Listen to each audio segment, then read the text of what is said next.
ಎಲ್ಲರಿಗೂ ನಮಸ್ಕಾರ. ನಾವಿದ್ದೀವಿ ಮತ್ತೊಮ್ಮೆ ಸಕ್ರಾಯ ಪಟ್ಟಣದ ಅಗ್ರಹಾರದಲ್ಲಿ. ಹೌದು, ನಮ್ಮ ಶರಣೆ ಮತ್ತೊಂದು ಬೋರ್ವೆಲ್ ಪಾಯಿಂಟ್ನ ಅಲ್ಲಿ ಪವಾಡದ ಮೂಲಕ ಸೃಷ್ಟಿ ಮಾಡಿ, ಅಂದರೆ ಆ ರೈತರ ಆ ಒಂದು ಸಂತೋಷಕ್ಕೆ ಕಾರಣರಾಗಿದ್ದಾರೆ. ಹೌದು, ನಮ್ಮ ಶರಣ್ಯ ದೇವರ ಪವಾಡ ಅತ್ಯಗತ್ಯ ಅಂತಂದರೆ ಅವನಿಗೆ ಹೇಳೋಕ್ಕೆ ಯಾವುದೂ ಕೂಡ ಪದಗಳಿಲ್ಲ. ಅಂಥ ಒಬ್ಬ ಒಳ್ಳೆಯ ವ್ಯಕ್ತಿ ನಮ್ಮ ಜೊತೆ ಇರೋದು. ಹೌದು, ಶರಣ್ಯನ ಒಂದು ಪಾದಕ್ಕೆ ಹೂವಿನ ಮಾಲೆ ಸಮರ್ಪಣೆ ಮಾಡಿ ನಮ್ಮ ಶರಣ್ಯ ಹೊರಟಿದ್ದು ರೈತರ ಜಮೀನು ಕಡೆ. ಹೌದು, ಸತತವಾಗಿ ಮತ್ತೆ ಪುನಃ ಅವರೊಂದು 2-3 ಬೋರ್ ಫೇಲ್ ಮಾಡ್ಕೊಂಡಿದ್ರು.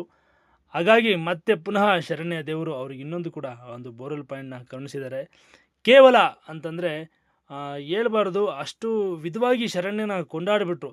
ಎಷ್ಟು ಪ್ರೀತಿ ಮಮಕಾರ ಶರಣ್ಯನ ಮೇಲೆ ಅವರು ಅಭಿನಂದನೆಗಳನ್ನ ನಡೆಸಿದ್ರು ಅಂತಂದರೆ, ನಿಜವಾಗ್ಲೂ ಭಗವಂತನೇ ಭೂಮಿಗೆ ಬಂದಿದ್ದಾನೆ ಅನ್ನೋ ಆ ಸಿಚುವೇಶನ್ ಆ ಒಂದು ಸಮಯದಲ್ಲಿ ನೀವು ಬಂದು ನೋಡ್ತಿರ್ಬೋದು.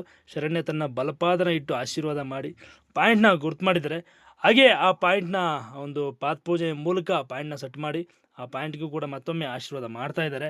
ಆಶೀರ್ವಾದ ಮಾಡಿದ ನಂತರ ಲಾರಿ ಬಂದು ಅದರ ಕರ್ತವ್ಯ ಏನಿದೆ ಅದನ್ನು ಪರಿಪೂರ್ಣವಾಗಿ ನಡೆಸ್ತಾ ಇದೆ.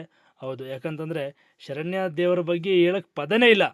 ಅಂಥ ಎಷ್ಟೆಷ್ಟೋ ಕಷ್ಟಗಳಲ್ಲಿ ಶರಣ್ಯ ರೈತರನ್ನ ಪಾರು ಮಾಡಿದ್ದಾನೆ, ಎಷ್ಟೋ ಜೀವಗಳನ್ನ ಉಳಿಸಿದ್ದಾನೆ, ಅವರಿಗೆ ತಿನ್ನೋಕ್ಕೊಂದು ಅನ್ನದ ದಾರಿ ಮಾಡಿಕೊಟ್ಟಿದ್ದಾನೆ. ನೀವು ನೋಡ್ತಿರ್ಬೋದು, ಶರಣ್ಯ ದೇವರು ಆ ಬೋರ್ವೆಲ್ ಪಾಯಿಂಟ್ನ ಲಾರಿ ಹತ್ರ ಒಂದು ಆಶೀರ್ವಾದ ಮಾಡಿದ್ರು ಕಾಯಿಗೆ. ಹಾಗೆ ಇನ್ನೇನು ಸ್ಟಾರ್ಟ್ ಆಯಿತು. ನಿಜವಾಗ್ಲೂ ಅಲ್ಲಿ 600-700 ಕೊರೆದ್ರೂ ಕೂಡ ನೀರು ಬರದೇ ಇರೋ ಸಿಚುವೇಷನಲ್ಲಿ ಕೇವಲ 60 ಅಡಿಗೆ ಒಂದು ಚಿಕ್ಕ ಎಳೆ ಕಾಣಿಸ್ಕೊಂತು, ನೀರಿನ ಜಲ ಕಾಣಿಸ್ಕೊಂತು. ತುಂಬ ಖುಷಿಯಾಯಿತು. ಕೇವಲ 60 ಅಡಿಗೆ ಈ ಯಾವುದು ಕೂಡ ಸುತ್ತಮುತ್ತ ಇರೋ ಜಮೀನುಗಳಲ್ಲಿ ನೀರು ಬಿದ್ದಿಲ್ಲ, ಆದರೂ ಕೂಡ ನಮ್ಮ ಜಮೀನಲ್ಲಿ ಬಿತ್ತು ನೀರು ಅನ್ನೋದೊಂದು ರೈತರ ಖುಷಿ. ಇನ್ನೊಂದು ಕಡೆ ಮತ್ತೊಂದು ಕಡೆ ಮತ್ತೆ ಪುನಃ 260 ಅಡಿಗೆ ನೀರು ಸಿಕ್ತು. ನೀರು ಸಿಕ್ಕಿದ ನಂತರ ಮತ್ತೆ ಪುನಃ 600, ಕೇವಲ ನೆನ್ಪಿಟ್ಕೊಳ್ಳಿ, ಮತ್ತೆ 3ನೇ ಎಳೆ ಸಿಕ್ಕಿದ್ದು 600 ಅಡಿಗೆ ಒಂದು 3 ಇಂಚು ನೀರು ಕೊಟ್ಟ ಭಗವಂತ. ನಿಜವಾಗ್ಲೂ ತುಂಬ ಖುಷಿಯಾಗುತ್ತೆ. ನಾನು ಹೇಳಿದ್ದೆ ಅವರಿಗೆ, ನೋಡ್ರಿ 540-560 ಒಳಗಡೆ ಒಂದು ಗ್ಯಾಪ್ ಬೀಳ್ಬೋದು, ಯಾಕೆಂದರೆ ಆ ಸಿಚುವೇಶನ್ ಇತ್ತು.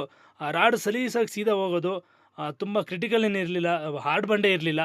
ಹಾಗಾಗಿ ಶರಣ್ಯನ ಆ ಖುಷಿ ಸಂತೋಷ ನೋಡಿ ನಮಗೂ ಕೂಡ ಖುಷಿ ಸಂತೋಷ ಆಯಿತು. ಹಾಗೆ ಅಲ್ಲಿನ ರೈತರೆಲ್ಲರೂ ಕೂಡ ಶರಣ್ಯನ ಆಶೀರ್ವಾದ ತೊಗೊಂಡ್ರು. ಅಕ್ಕಪಕ್ಕದವರೆಲ್ಲರೂ ಕೂಡ ಬಂದಿದ್ದರು ಆ ಶರಣ್ಯನ ಒಂದು ಆಶೀರ್ವಾದ ತೊಗೊಂಡಾಗಿ. ಹಾಗೆ ರೈತರು ಕೂಡ ಅವನ್ನ ಒಂದು ಪವಾಡ ನೋಡಿ ನಿಜವಾಗ್ಲೂ ಕಣ್ಣೀರು ಹಾಕಿದ್ರು.